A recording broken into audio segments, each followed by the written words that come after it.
மக்களே, இன்றைக்கு கொஞ்சம் உடம்பு சரியில்லை, சரியான தடிமல், இருமல், சளி. அப்படி இருந்தும் நாங்கள் முருகன் கோயிலுக்கு போய்கொண்டு இருக்கிறோம். ஆனால் அவர் என்னன்னா எங்களுக்கு எந்த ஒரு வழியும் காட்டுற மாதிரி தெரியலை. சத்தியமா தெரியல. சத்தியமா ஒரு வழி காட்டுற மாதிரி தெரியல எங்களுக்கு. நீங்கள் எல்லாம் போட்டிலையும் பொறாமையிலையும் பொசுங்கிறானுங்க, திட்டுறானுங்க, கத்துறானுங்க. ஏன்னு நமக்கும் தெரிய மாட்டேங்குது, ஏன் திட்டுறோன்னு அவனுக்கும் தெரிய மாட்டேங்குது. நாங்களும் ஏதோ வாழ்க்கையில் நல்லா வந்துடலான்னு ஓடிக்கிட்டே தான் இருக்கிறோம். ஆனால் வந்த பாடில்லை.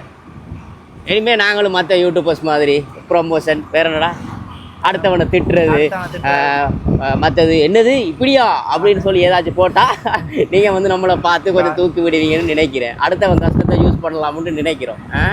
அப்படி செஞ்சால் தானே பார்க்குறீங்க. நல்லது செஞ்சால் பார்க்க மாட்டேன்றீங்க, நல்லதை காட்டினா பார்க்க மாட்டேன்றீங்க. ஏன் திட்டுறீங்கன்னு தெரிய மாட்டேங்குது. சரி, ஏதோ முருகன் கோயிலுக்கு போகிறேன். இன்றைக்கி கொஞ்சம் ப்ரேயர் ஸ்ட்ராங்காக இருக்க போகுது அவர்கிட்ட. இன்றைக்கி தான் அவருக்கு எனக்கு கடைசி கம்யூனிகேஷன் நடக்க போகுது. பார்ப்போம், வாங்க கோயிலுக்கு போவோம். திருவிழாக்கு என்ன நடந்தாலும் சந்தோஷமாக இருக்கும்.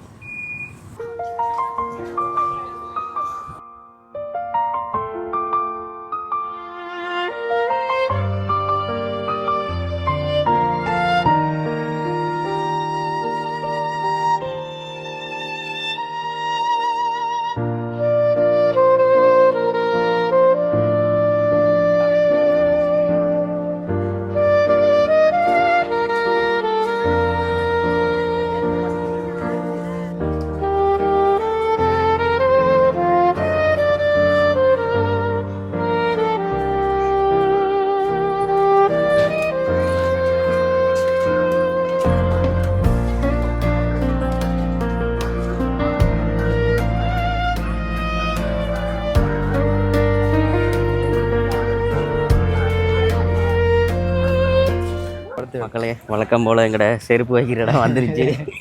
இது பெரிய ஒரு போராட்டமாக இருக்குது இந்த செருப்புக்கும் எங்களுக்கும் கோயிலுக்கும்.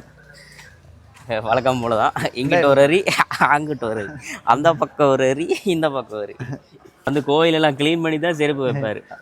அது இப்படி வைக்கணும். சரியா, இப்படி உண்டு, இஞ்சால ஒன்று வச்சுக்கிடாது, இப்படி உண்டு ஒழிச்சு. நீ இந்த டெக்னிக்கை பிடிச்சிட்டியாக்குமா?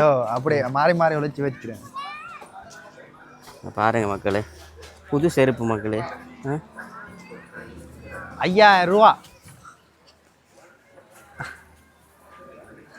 நாங்கள் மேற்கு வாசலால் உள்ளே போகிறோம். உள்ளே போயிட்டு நீ கடவுளை உள்ள முருகனை போய் தரிசனம் பண்ணிட்டு வெளியில் வந்து தான் தெரியும். ஏன்னா உள்ள வீடியோ எடுக்கக்கூடாது.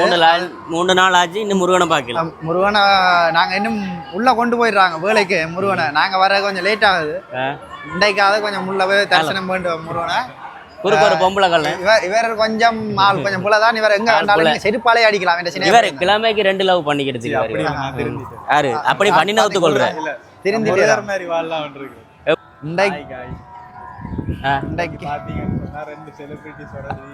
அப்படி அவன் சொல்லிக்கிறான். இதுக்கு எங்களுக்கு சம்பந்தமே இல்ல. உறவுகளே அந்த மைக் கொண்டு அது கேட்கும். இதுக்கும் எங்களுக்கும் சம்பந்தமே இல்லை உறவுகளே. இவர் வந்து ராவண தேசத்தின் மீனவர். அங்காளவாரர் வந்து டிக்டாக்கை ஆட்டி படைக்கும் மகளே, இதுக்கு எனக்கு சம்பந்தம் இல்லை. அப்புறம் வந்து காரி துப்புறையில கொமெண்ட் இல்லையா? டிக்டாக்கை ஆட்டி படைக்கிறேன். ஓ, ஏன்னா போனை கையில வச்சுட்டு இப்படி 2 ஆட்டம் ஆட்டுறோம். டிக்டாக் ஆட்டுறதுக்கு நாங்க என்ன இதா வச்சுக்கிறோம், மணியா வச்சு. உங்கள்ட்ட ஒரு சின்ன கேள்வி ஒன்று கேட்குறேன். சரியா, இந்த கோவிலால இந்த இடத்துக்கு பிரதேசத்துக்கு நல்லூர்னு பேர் வந்துச்சா, இல்ல நல்லூர்ன்ற பிரதேசத்துக்குள்ள இந்த கோவில் இருக்கா? இல்ல, நல்லூர்ன்ற கோவிலால இந்த பிரதேசம் இல்ல, நல்லூர்ன்ற பிரதேசத்துக்குள்ளதான் இந்த கோவில் இருக்கு அப்படின்னு நான் நினைக்கிறேன். நீங்க என்ன சொல்றீங்க? அப்படித்தான் நான் நினைக்கிறேன். வரலாறு இருக்கா சரியா தெரிஞ்சுட்டு நான் உங்களுக்கு அடுத்த வீடியோல நான் உங்களுக்கு கட்டாயம் பாறேன். நீங்கள் மறக்காம நீங்க எங்களோட வீடியோ பாக்குறீங்க, ஆனா ஃபாலோ பண்றீங்க இல்ல, கமெண்ட் பண்றீங்க இல்ல, லைக் பண்றீங்க, சப்ஸ்கிரைப் பண்றீங்க இல்ல. நீங்க மறக்காம உங்களோட ஆதரவை தந்தீங்கன்னு சொன்னா மேலும் மேலும் நான் உங்களுக்கு வீடியோக்களை தருவோம். அப்புறம் உங்களை இன்ட்ரோடியூஸ் பண்ணல. நீங்க இந்த பேர் அலர்ட் இருக்கு உங்களுக்கு, பிரபல ப்ளே பாய். அப்படி எல்லாம் இல்ல, டிக்டாக் செய்றேன் அவ்வளவுதான். பச்சை கல்ல மக்களே நம்பாங்க. எப்படி காணுவோம் உன்னை பத்தி என்ன பெருமையா அதை சொல்லணும்.